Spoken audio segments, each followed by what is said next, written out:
আৰু জুবিন গাৰ্গৰ যিটো ব্যক্তিত্ব সেই ব্যক্তিত্বত তেওঁৰ চাৰিত্ৰিক দিশটো চাই থকাটো আমাৰ কাম নহয়। তেওঁৰ সৃষ্টিসমূহ আমি মনত ৰাখিম, সৃষ্টিসমূহ কালজয়ী সৃষ্টি, সেয়া আমি মনত ৰাখিম। আৰু সেইটো তেওঁৰ ব্যক্তিগত জীৱনত তেওঁ কি কৰিছিল সেইটো মোৰ ব্যক্তিগতভাৱে মোৰ কনচাৰ্ণ নহয়, কাৰণ মই মোৰ ব্যক্তিগত জীৱনত কি কৰিছোঁ সেইটো জুবিনৰ কোনোদিন কনচাৰ্ণ নাছিলে। জুবিন সেই কথালৈ কেতিয়াও বায়েছ নহয়, কাকো কেতিয়াও তেওঁ জাজমেণ্টেল হোৱা নাই কাকোলৈ। গতিকে মই ভাবোঁ আমি জুবিনৰ ক্ষেত্ৰতো এই কথাত জাজমেণ্টেল হ'ব নালাগে। 6 নম্বৰ দিন আজি শেষ হ'ল আৰু বৰ দীঘলীয়া এটা প্ৰচিডিঅ'ৰ হ'ল এইবাৰ মোৰ ক্ষেত্ৰত। মানে প্ৰথম হেৰি হিচাপে যেতিয়া মই আহিছিলোঁ, মানে ফাউণ্ডেশ্যনটো বনাটো বিৰাট দৰকাৰী। যিখিনি কথা ৰেকৰ্ডত আহিব লাগে কোৰ্টত, সেইখিনি বস্তু আনিবলৈ অলপমান তন্নকৈ প্ৰত্যেকটা বস্তু চাবলগীয়া হৈছে।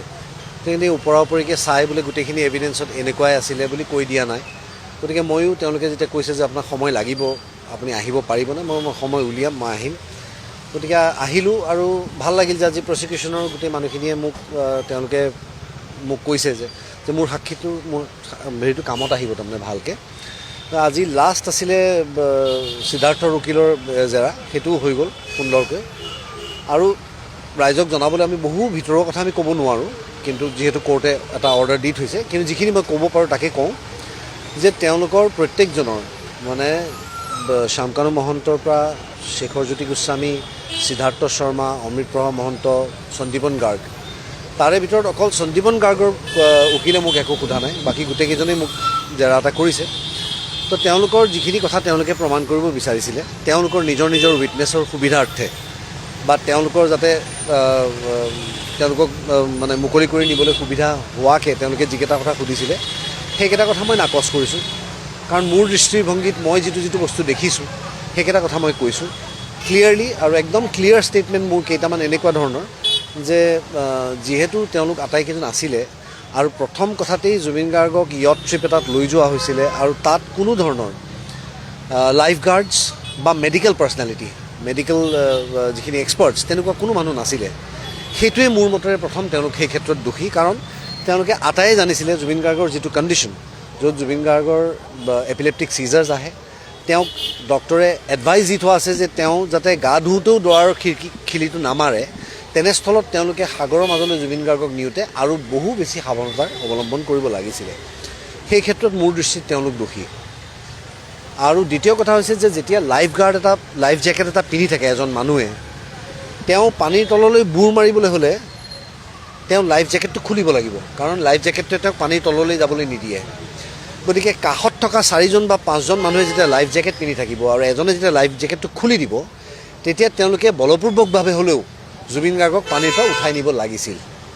কাৰণ জুবিন গাৰ্গ যদি সেইখিনি সময় পানীৰ তললৈ যায়, যিটো ঘটনা আমাৰ লগত ঘটিল, তেওঁলোকে তাক ৰেস্কিউ কৰিবলৈ হ'লেও কমচে কম 2 মিনিট সময় লাগিব, আৰু 2 মিনিট সময় এজন মানুহে পানীৰ তলত ছাৰ্ভাইভ জেনেৰেল মানুহ এজনে নকৰে, এক্সপাৰ্ট এজনৰ কথা মই নকওঁ।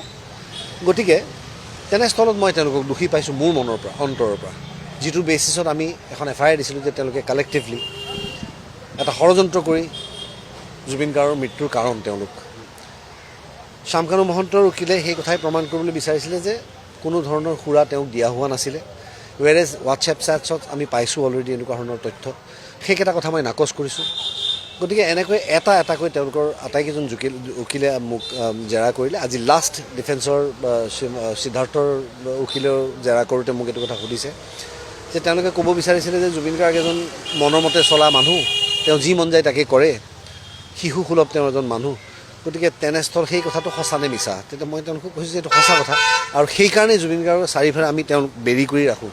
যেতিয়া আমাৰ মাজত থাকে জুবিনক আমি আটাই বেৰি ধৰি ৰাখোঁ এই কাৰণেই, কাৰণ তেওঁ যি মন যায় তাকে কৰি দিব পাৰে। তেনেস্থলত যিসকল মানুহে জানিছিলে জুবিনৰ মেণ্টেলিটি, জুবিনৰ স্বভাৱ, জুবিনৰ ক্ৰিটিকেল কণ্ডিশ্যন, মেডিকেল কণ্ডিশ্যন, সেই কথাবোৰ তেওঁলোকে আওকাণ কৰাটোৱেই মোৰ দৃষ্টিত তেওঁলোক অপৰাধী। গতিকে মই সেইখিনি কথাকেই ক'লোঁ ক্লিয়াৰ কাট, আৰু বিতংভাৱে কোৱা হৈছে। সেইখিনি কথা ক'ব 6 দিনৰ কথা আজি কোৱা সম্ভৱ নহয়।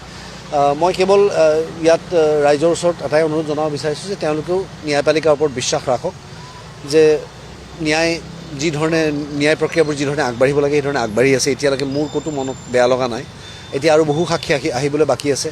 জুবিনৰ চা চিনাকি, তেওঁৰ প্ৰফেচনেলি তেওঁৰ লগৰ যিখিনি আছিলে তেওঁলোকো আহিব, আৰু মোৰ বিশ্বাস আটাই মিলি আমি জুবিনৰ ন্যায় এটা আশা কৰিব পাৰোঁ। নাই, মোক সেই ধৰণৰ কথা কোনো সোধা নাই চৰিত্ৰ হৰণৰ কথা, কাৰণ মই জানো যে এইটো ৰেলেভেণ্ট নহয় কেছটোৰ কাৰণে। আৰু জুবিন গাৰ্গৰ যিটো ব্যক্তিত্ব সেই ব্যক্তিত্বত তেওঁৰ চাৰিত্ৰিক দিশটো চাই থকাটো আমাৰ কাম নহয়। তেওঁৰ সৃষ্টিসমূহ আমি মনত ৰাখিম, সৃষ্টিসমূহ কালজয়ী সৃষ্টি, সেয়া আমি মনত ৰাখিম। আৰু সেইটো তেওঁ ব্যক্তিগত জীৱনত তেওঁ কি কৰিছিল সেইটো মোৰ ব্যক্তিগতভাৱে মোৰ কনচাৰ্ণ নহয়, কাৰণ মই মোৰ ব্যক্তিগত জীৱনত কি কৰিছোঁ সেইটো জুবিনৰ কোনোদিন কনচাৰ্ণ নাছিলে। জুবিন সেই কথালৈ কেতিয়াও বায়েছ নহয়, কাকো কেতিয়াও তেওঁ জাজমেণ্টেল হোৱা নাই কাকোলৈ। গতিকে মই ভাবোঁ আমি জুবিনৰ ক্ষেত্ৰত এই কথাত জাজমেণ্টেল হ'ব নালাগে।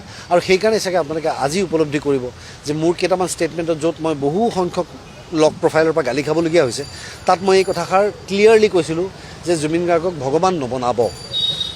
জুবিন গাৰ্গ মানুহ হয়, দোষে গুণে হাড় ছাল তেজৰ মানুহ। তেওঁক আমি মানুহ হিচাপেই ভাল পাইছোঁ, কাৰণ তেওঁ ঐশ্বৰিক কাম কৰিছিলে, তেওঁক ভগৱান বনাই নেপেলাব। সেইকাৰণেই কৈছিলোঁ আচলতে এই কথাটো। কাৰণ মানুহৰ কমেণ্ট দিয়াৰটো আজিকালি ঠিক নাই। দুই এজনেতো এতিয়া মই ইয়ালৈ আহি থকা সময়ত এইটোও কমেণ্ট দিছে যে মই চিনেমাৰ পাব্লিচিটি কৰিবলৈ ইয়ালৈ আহিছোঁ। এতিয়া মই তেওঁলোকক প্ৰশ্ন সুধিব বিচাৰিছোঁ আজি আপোনালোকৰ মাধ্যমেৰে, যদিও মই আচলতে সুধিব নালাগে, সুধিব বিচাৰিছোঁ যে মোৰ চিনেমানো কেতিয়া ৰিলিজ হৈ থকা নাছিল? এতিয়া মই প্ৰত্যেকটা কাম কি চিনেমাৰ কাৰণেই কৰোঁ নেকি অকল? গতিকে এই ধৰণৰ মানসিকতা যেতিয়া থাকিব তেতিয়া ইমানখিনি কথা ক্লিয়াৰলি কোৱাটো প্ৰয়োজনীয় হৈ পৰে। মই কেৱল এটা কথাই জানো যে মই জুবিন গাৰ্গক ভাল পাওঁ, সদায় ভাল পাই থাকিম। বন্ধু হিচাপে তেওঁৰ প্ৰতি মোৰ দায়বদ্ধতা আছে, তেওঁৰ প্ৰতি মই দায়িত্বশীল। গতিকে আজি মোক 6 বাৰ নহয়, আজি যদি 15 দিনৰ কাৰণেও মাতিলে হয় মই প্ৰত্যেকটা দিনেই আহিলোহেঁতেন। মই আশাবাদী, কাৰণ এতিয়ালৈকে যিখিনি প্ৰক্ৰিয়া চলিছে তাত মই দেখিছোঁ যে গোটেই কেছটোত আমি যি ধৰণে কথাটো উপস্থাপন কৰিব বিচাৰিছিলোঁ সেই কথাটো ৰৈছেগৈ কোৰ্টত। বাকী কোৰ্টৰ ডিচিশ্যন, তেওঁলোকে যি শুদ্ধ ভাবিব, যি ঠিক দেখিব তেওঁলোকে কৰিব। ন্যায়পালিকাৰ ওপৰত আমাৰ বিশ্বাস আছে, আমি আৰু আটাই বিশ্বাস ৰখা উচিত। সেইখিনি আমি দেখা নাই, সেইখিনি সঁচাকৈ এতিয়াও মিচিং আছে। আৰু মিচিং মানে আচলতে ভিডিঅ' এভিডেঞ্চৰ ওপৰত বেছ কৰি বহু কথা কোৱাটোৱে আমাৰ কাৰণে অসুবিধা হয়, কাৰণ মই তাত নাছিলোঁ। গতিকে মোক যিখিনি ভিডিঅ' দেখাইছে সেইখিনিয়ে 24 ঘণ্টা সময় কাভাৰ নকৰে, বা যিখিনি সময় জুবিন গাৰ্গ এই ঘটনাস্থলীত উপস্থিত আছিলে তাৰে তন্নকৈ প্ৰত্যেকটা ছেকেণ্ড, প্ৰত্যেকটা মিনিটৰ দৰ্শন তাত নাই। গতিকে মই তাৰ ওপৰত আচলতে বেছ কৰি মই কোনো ধৰণৰ কথা ক'ব নোৱাৰোঁ। মই ভিডিঅ'খিনি যিখিনি দেখিছোঁ তাৰ ওপৰতহে কমেণ্ট কৰিছোঁ। Thank U.